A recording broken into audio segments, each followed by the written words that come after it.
کہ تمہارا یہ گمان ہے، تم یہ سوچتے ہو، تمہارا یہ خیال ہے کہ ہم نے تم کو یہی بیکار پیدا کر دیا. ہاں، تمہارے افحسبتم انما خلقناکم عبثا وانکم الینا لا ترجعون، اور کیا تم ہمارے پاس لوٹائے نہیں جاؤ گے؟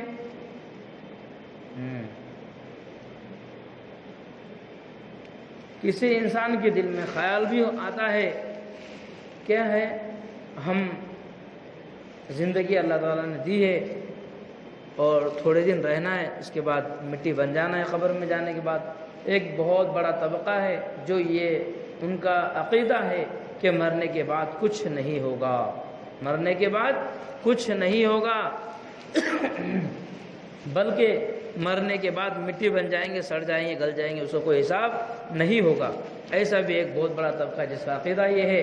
لیکن ہمارا عقیدہ قرآن پاک فرما رہا ہے، ہمارا عقیدہ، ہماری دلیل ہے قرآن پاک کی، اور اللہ تبارک و تعالیٰ کہتا ہے کہ افحسبتم انما خلقناکم، کہ اللہ تعالیٰ فرماتے تمہارا یہ خیال ہے، تمہارا یہ گمان ہے کہ ہم نے تم کو یہی بیکار پیدا کر دیا. نہیں، تم کو ہم نے اپنے محض عبادت کے لیے پیدا کیا. یہ ہے اللہ تعالیٰ فرماتے، بیکار پیدا نہیں کیا. اور آگے فرمایا عبثا وانکم الینا لا ترجعون، اور کیا تم ہمارے پاس لوٹائے نہیں جاؤ گے؟ بلکہ اس کی دلیل یہی ہے کہ اللہ کے پاس ہم کو لوٹ کر جانا ہے. ہم مٹی بننے والے ہیں کیا؟ مٹی تو بن جائیں گے، مگر حساب کتاب ہمارا ضرور ہوگا. اور اللہ تعالیٰ خود فرما رہے کہ تم کو ہمارے پاس لوٹ کر آنا ہے. الینا لا ترجعون، کیا تم ہمارے پاس لوٹ کر نہیں آئیں گے؟ بالکل، اللہ تبارک و تعالیٰ کے نزدیک ہمیں لوٹ کر جانا ہے، اللہ کے سامنے حاضر ہونا ہے. اللہ تعالیٰ کو اپنے سوال جو اللہ تعالیٰ نے ہمیں دنیا میں دیے ہیں، ایمان بنانے کے لیے جو محنتیں دی ہے، ایمان بنانے کے لیے جو وقت دیا ہے، اس سے پوچھ کریں گے. اللہ اس سے پوچھ کریں گے کیسی زندگی گزاری، کیسے اپنے ایمان کی محنت کو بنانے کی کوشش کی، کیا یوں ہی کھانے اور پینے میں زندگی گزار دی، عیش و آرام میں زندگی گزار دی؟ صحابہ نے اپنے ایمان بنانے کے لیے، یاد رکھیے، آدھی سلطنت دینے کے لیے بادشاہ تیار تھے اور کہتے تھے کہ آدھی سلطنت لے لو اور ایمان سے پھر جاؤ. آدھی سلطنت رسول پاک صلی اللہ علیہ وسلم سے، رسول اللہ صلی اللہ علیہ وسلم نے صحابی سے بات نہیں کی تو اس بادشاہ کو معلوم پڑا تو اس نے کہا کہ تم آدھی سلطنت لے لو. فرمایا کہ ایمان بیچنے کی چیز نہیں ہے، اتنا ایمان ان کا بنا ہوا تھا. ہم سوچے، ہم اپنے آپ کو ٹٹولے، ہمارے اندر ایمان کی کتنی شمع چل رہی ہے، کتنی شمع باقی ہے، کس ٹائپ کا ہمارے اندر ایمان ہے. ہمارے دلوں کے اندر ایمان ہے بھی نہیں ہے. چیک کرے، اس کا ایک میپ ہے، اس کا ایک ترازو ہے کہ ہمارے دل کے اندر ایمان ہے یا نہیں ہے. ہر انسان سوچے، وہ میپ، وہ ترازو، وہ تولنے کا آلہ کیا ہے؟ فرمائے کہ جب انسان اچھا کام کرے، نیکی کا حکم کرے، برائی سے روکے، اللہ کے دین کے کلمے کی آواز کو بلند کرے، کوئی بھی نیک عمل کرے تو اس کے دل میں خوشی ہو، اس کے دل میں خوشی ہو، تو یہ سمجھ لیجئے کہ اس کے اندر ایمان کی روشنی چل رہی ہے. ایمان کی چراغ جو تو جل رہا ہے، روشن ہے اس کا ایمان، ایمان کا نور اس کے اندر باقی ہے. یاد رکھیے، یہ ہوگا کب؟ جب ہم یہ دین کے کام کو کرتے رہیں گے، دین کی محنتوں کو کرتے رہیں گے، تب ہمارے اندر یہ ایمان کی روشنی جاگیں گی، یہ ایمان کا نور جاگے گا. اور یاد رکھیے، ایمان کا نور جاگنے کے بعد یہ ایمان بنے گا اور یہ بڑھتا ہوا ایمان ہمارا جنت میں لے کر جائے گا. یہ بڑھتا ہوا ایمان ہمیں جنت میں لے کر جائے گا. اس ایمان کے بنانے کے لیے یہ محنتیں شروع ہے، یہ محنتیں جاری ہے کہ کس طرح اللہ کے بندے اللہ کے حکم کو ماننے والے بنے، مسجدوں کو آباد کرنے والے بنے. یہ اسی کی محنت ہے. گلیوں میں جا رہا، ہر ایک تو دروازے کو دستک دی جا رہی کہ اللہ کے بندے اللہ کے گھر سے آئے. کوئی غرض سے آتے ہیں کیا؟ نہیں. فرمایا کہ صرف اپنے ایمان کی محنت کو لے کر کہ میرے بھائی بھی جنت میں جانے والا بنے اور میں بھی جنت میں جانے والا بنوں، یہ محنت کو لے کر. اور اس کے بعد یہ ایمان کو چیک کرنے کا ذریعہ ہے. اس کے بعد اگر اس کا اپوزٹ، اگر اس کا دل برے کاموں پہ اکساتا ہے، برے کام کرنے لگاتا ہے، برائیوں کی طرف ملوث کرتا ہے، اس کو برے کاموں میں مزہ آتا ہے، تو یہ سمجھ لیجئے کہ اس کے ایمان کے خطرے کی گھنٹی شروع ہے. اس کا ایمان کا چراغ بجھنے کے قریب ہے، ایمان کی روشنی بجھنے کے قریب ہے. وہ اپنے آپ کو اللہ تعالیٰ کی طرف متوجہ کرے، اللہ تعالیٰ سے معافی مانگے. معافی مانگنے سے ہوگا یہ کہ اللہ تعالیٰ ضرور معاف کریں گے، اللہ تعالیٰ ضرور معاف کریں گے. یاد رکھیے، اس ایمان کی محنت کو کرتے رہیں گے، اس دل کی محنت کو کرتے رہیں گے تو یہ ایمان بنے گا. یاد رکھیے، ایک مثال کے طور پر ہمارے گھروں میں بڑے بڑے صندوق ہوتے ہیں، اس کے اندر کیا ہے؟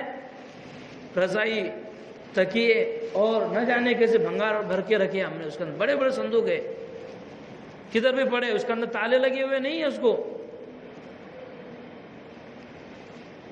مگر ایک سونے کی چاندی کی جویلری ہے، اس کو ہم ایک دم ہمارے گھر والے اس کو جو تو ایک محفوظ ڈبے کے اندر رکھتے ہیں.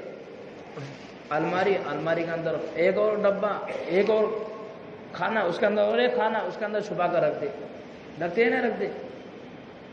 کیوں؟ اس لیے کہ اس کی قدر قیمت معلوم ہے کہ اس لیے بڑا قیمتی ہے. اگر اس کو کھلا چھوڑ دیں گے تو کوئی بھی اس کو اٹھا کر لے کر چلا جائے گا. ہمیں سونے چاندی کی پیسے کی قدر قیمت معلوم ہے، مگر معلوم نہیں ہے تو وہ ایمان کی قدر نہیں معلوم. ہمیں اس ایمان کی محنت کو کرنا ہے، گھر گھر تک دعوت کو پہنچانا ہے، بھائیوں کو اپنے کسی نہ کسی ذریعے سے، کسی نہ کسی بہانے سے اس سے ملے، ملاقات کرے. آج نہیں، اس کا چھٹی کا موقع دے گے. کون سے وقت میں چھٹی؟ ملاقات کو گئے ساتھی تو کیا کہتے؟ نہیں، وہ ہم گئے تھے ملاقات کو مگر وہ گھر پہ نہیں تھے. کیا بولتے؟ ہم گھر پہ ملاقات کے لیے گئے تھے مگر گھر پہ نہیں تھے، ملاقات کا وقت ہو گیا اس کا، اب آگے کا گھر نہیں. وہ نہیں ہے آیا اس وقت میں تو اس کے گھر پر جا کے اس کا ٹائم پوچھے، یہ کون سے ٹائم میں آئیں گے، ان سے ملاقات کرے اور دین کی دعوت ان کو ضرور پہنچائے. چھٹی کا دن ہے، وہ چھٹی کے دن ملے اسے، اس دن کی محنت کرے. اس لیے سونا چاندی قیمتی ہے، اس سے بھی کہیں بڑھ کر یاد رکھیے، اس سے بھی کہیں بڑھ کر. یہ ڈاکو جو ہے نا، سونا چاندی چور کر لے کے چلے جائے نا تو ہو سکتا ہے زندگی میں ہم بنا لیں گے دوبارہ. یاد رکھیے، دوبارہ ہم اس کو بنا لیں گے، اس کو ریکور کر لیں گے، پیسے کو جمع کر کے بنا کر دے دیں گے. مگر یاد رکھیے کہ اس دل کا ڈاکو شیطان ہے. کیا ہے؟ شیطان. اور فرمایا انہو لکم عدو مبین، کہ یہ تمہارا کھلا ہوا دشمن ہے. اللہ تعالیٰ فرما رہے کلام پاک میں کہ یہ تمہارا کھلا ہوا دشمن ہے، یہ تمہارے ایمان پر کبھی بھی ڈاکہ ڈال سکتا. اس لیے شیطان کے شر سے حفاظت اللہ تعالیٰ سے دعا مانگے، تو اس دین کی محنت کو کرتا رہے. اور یہ دین کی محنت کب تک کرنا ہے؟ 2 دن، 10 دن، 50 دن، کتنے دن تک؟ بولو، موت تک کرنا ہے. کہاں تک کریں گے؟ بولو. یہ دن کی محنت کو بہت ڈرتے ہوئے کرنا ہے، بہت ڈرتے ہوئے کرنا ہے، اور دعا بھی کرتے رہنا ہے کہ اللہ اس دن کی محنت میں ہم کو جمع، اس دن کی محنت میں ہم کو جمع. یہ کام ڈرتے ڈرتے کرنا ہے. کیسا کرنا ہے؟ ڈرتے ڈرتے کرنا ہے اور مرتے دم تک کرنا ہے انشاءاللہ. یاد رکھیے، ہم کسی بازار میں جب جاتے ہیں، بازار میں جانے کے بعد ابھی سیب کا مارکیٹ شروع ہے. مثال دیکھیے، سمجھیے مثال سے ہماری اہمیت کیا ہے، ہمارے دل کی اہمیت کیا ہے، ہمارے ایمان کی اہمیت کیا ہے. اللہ ہم کو کیسے قبول کریں گے؟ ہم مارکیٹ میں جاتے ہیں تو سیب دیکھتے ہیں، 100 روپے کلو، مگر اس کے اندر کچھ داغ، برف کے داغ لگے ہوئے ہیں تو ہم وہ خریدتے ہیں نہیں۔ ایک ٹھیلے کے اوپر 100 روپے کلو بہترین سیب ہے، اور ایک ٹھیلے کے اوپر داغ لگے ہوئے 100 روپے کلو ہی ہے، کون سا لینا پسند کریں گے ہم؟ نہیں، بولیں گے یہ داغ والے نہیں چاہیے، بلکہ ہمیں صاف و شفاف اور بہترین کوالٹی کی جو تو سیب چاہیے۔ پسند کریں گا نہیں انسان، پیسے تو وہی دے رہا ہے دونوں جگہ۔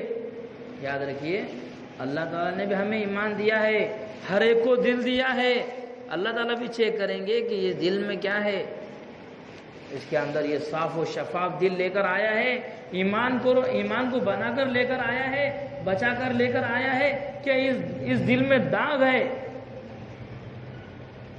گناہوں کے داغ اگر ہوں گے تو اللہ تعالیٰ بھی کہیں گے اس کو دھو کر لے کر آؤ۔ کیا بولیں گے اس کو؟ دیکھو یاد رکھیے، اس کو دھو کر لے کر آؤ، اور اس کا دھونے کا ٹھکانہ کیا ہوگا؟ جہنم ہوگا۔ کیا ہوگا اس کو دھونے کا ٹھکانہ؟ جہنم۔ اس لیے اپنے ایمان کو بناؤ، ایمان کو بنا کر لے کر جائیں گے، اس کو دیکھیں گے اللہ کہ یہ بالکل صاف و شفاف ہے، اللہ تعالیٰ کہیں گے اس کو جنت میں پہنچاؤ۔ کیوں؟ یہ بالکل کلیئر ہے، اس نے دنیا میں محنتیں کی، اور اپنے آپ کو کلمے کی محنت میں لگایا، اللہ کے دین کی خاطر لگایا، میرے کلمے کو بلند کرنے میں اپنے وقت کو لگایا، تو اس کو جنت میں مقام دے دو۔ یاد رکھیے آخرت میں پچھتانا بڑا ہی خطرناک گھاٹی ہوں گی، آخرت کی گھاٹی بہت خطرناک گھاٹی ہوں گی۔ یاد رکھیے آخرت میں جب جہنم میں جائیں گے نا، یاد رکھیے اس وقت میں کئی سالوں تک جو تو پکارتا رہے گا کہ مجھے پانی دے دو، مجھے پانی دے دو۔ یاد رکھیے اگر یہ بگڑا ہوا ایمان لے کر جائیں گے تو اس کو اللہ تعالیٰ جہنم میں ڈالیں گے، اور اس کو دھو کر اس کو دھویا جائے گا، اس کو فلٹر کیا جائے گا، اس کی ایمان کو جو تو منور کیا جائے گا، اس کے بعد میں اس کو جنت میں ڈالا جائے گا۔ یاد رکھیے جہنم سننے کے لیے بہت آسان ہے، مگر جب اس کے عذاب دیکھیں گے تو اللہ اکبر، اللہ تعالیٰ ہم سب کی حفاظت فرمائے۔